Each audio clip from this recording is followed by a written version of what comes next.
uns 5 anos atrás, eu atendi uma moça que chegou para fazer um processo comigo e ela era um poço de mágoas. Sabe, uma pessoa que carrega tanta mágoa, que ela mesma não estava se aguentando. Tamanho peso. Porque quando você carrega muita mágoa pela vida, você fica muito pesada. Ela estava se sentindo assim. E ela veio fazer o processo e me disse: Ângela, eu me sinto muito pesada. Quando ela me contou sua história, eu percebi que as mágoas que ela carregava vinha da infância, da história de vida dela, que na verdade ela é uma pessoa muito sensível.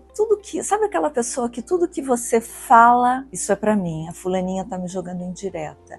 Isso é, e vai pegando. Contei até uma história pra ela na época que eu vou contar pra você. Eu falei: você me lembra uma fábula que eu já ouvi sobre o apanhador de batatas, sabe a história do apanhador de batatas? O cara era pequenininho, recebeu de presente um saco vazio e disse para ele assim, a pessoa que o presenteou disse: você vai encher esse saco do que você achar melhor na sua vida. E aí ele recebeu aquele saco. Como ele gostava muito de se sentir magoado, ele escolhia se sentir magoado. Tem pessoas que escolhem porque tem na dor a existência, né? Eu me torno vítima disso. Se eu sou vítima, as pessoas terão pena de mim e eu terei um olhar. Voltando à fábula, ele recebe esse saco e tudo que falam para ele desde pequenininho, ele coloca ali dentro daquele saco. Então ele pega todas as coisas que magoam, que machucam, como se fosse uma batata, coloca dentro desse saco. E ele vai juntando essas batatas, que são mágoas, representadas aqui por batatas, e ele sai carregando. Só que essas batatas vão apodrecendo e esse saco vai ficando pesado, cheio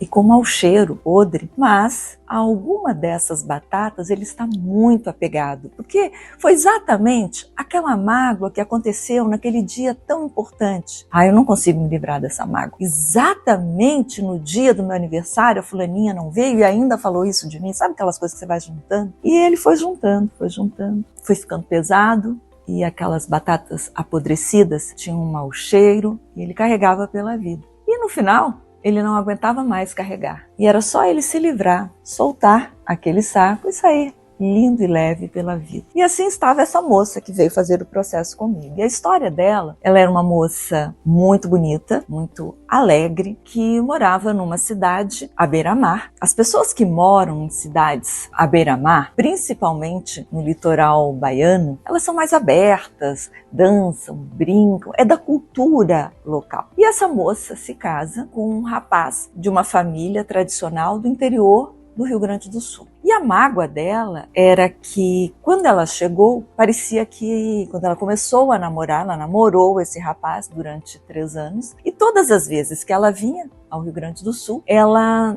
sentia que era acolhida, a família gostava, óbvio. Ela vinha em que ocasiões? Festa, final de ano, Páscoa, né, os feriados, as festas, as pessoas estão nesse clima festivo.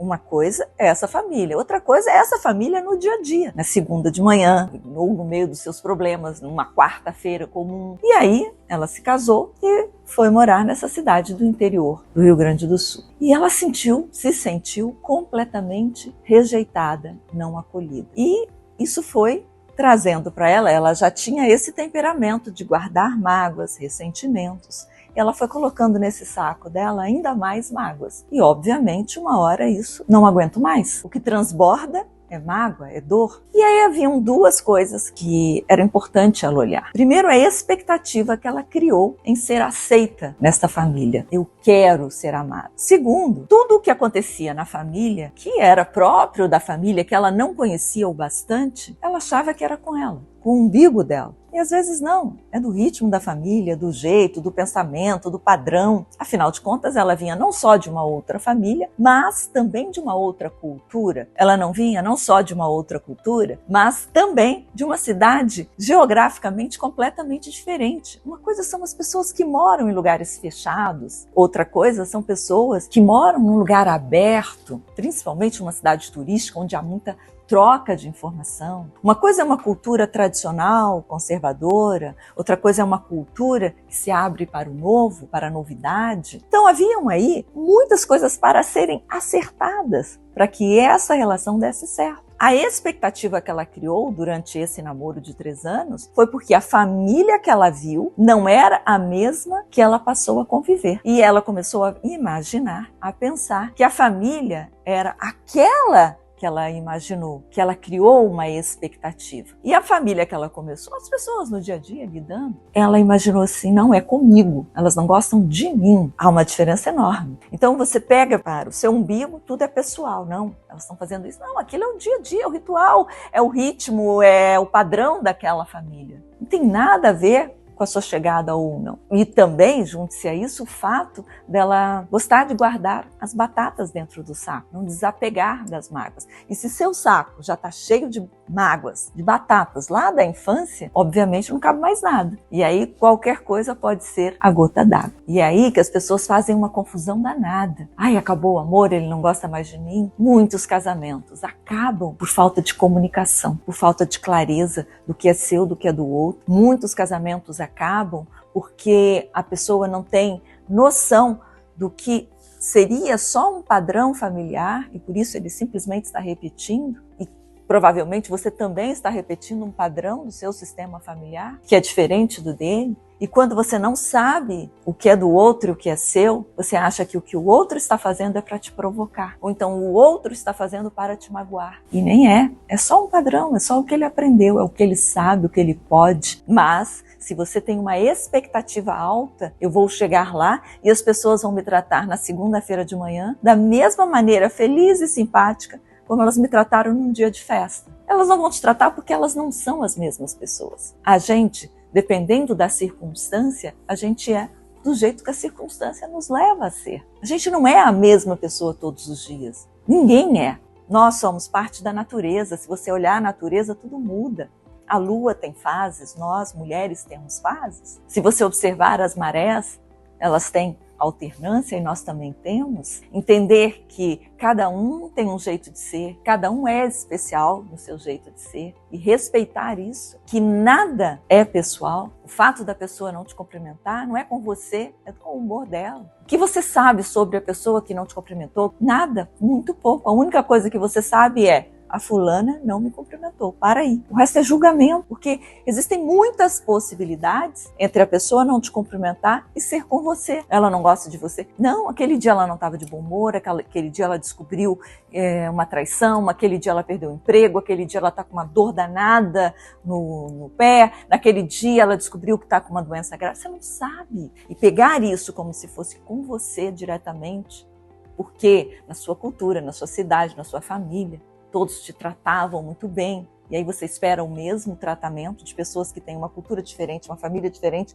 que tem a sua própria dinâmica. Aí é sobre o comportamento que você tem diante do que te acontece, não sobre o fato em si. Achar que tudo, absolutamente tudo, culpa sua, é porque você olhar para o seu umbigo, olhar só para você. E quando tudo isso acontece, todo esse cenário, quando ela veio para mim, eu falei, nossa, que rico isso. Quantas oportunidades você tem de olhar para você, de crescer através de tudo isso que está te acontecendo, de aprender com essa família, com a dinâmica dessa família, com a dinâmica desse local que é tão diferente daquele que você nasceu, que foi criada e que você viu, tão diferente daquilo que você considera certo ou errado. É aí que se abre um mundo de possibilidades. A sua escolha é: eu vou me abrir para aprender ou eu vou ficar acusando o outro de egoísta? Aí os adjetivos são muitos, né? Egoísta, narcisista, o que mais?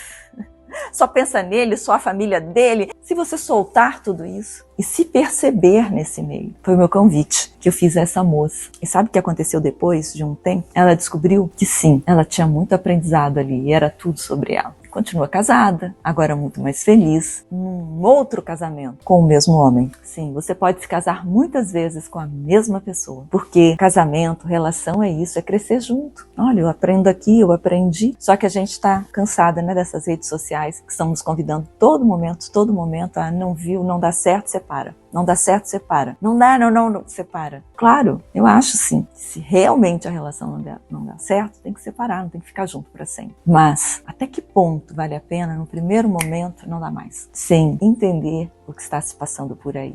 Sem se entender nessa relação. É no outro que a gente se constrói, que a gente se vê. Que tal pegar isso como uma grande oportunidade para você olhar para a pessoa mais importante da sua vida e se olhar como essa pessoa com quem você vai conviver por todos os seus dias. Parar de olhar para fora, parar de acusar o outro e olhar por que isso causa tanta dor em mim? Por que isso me deixa desconfortável? Onde eu posso evoluir para que não fique mais desconfortável? Pelo menos se questione. Abra um espaço para o questionamento, para o novo. Se você gostou desse vídeo, clica aqui para mais conteúdos como esse.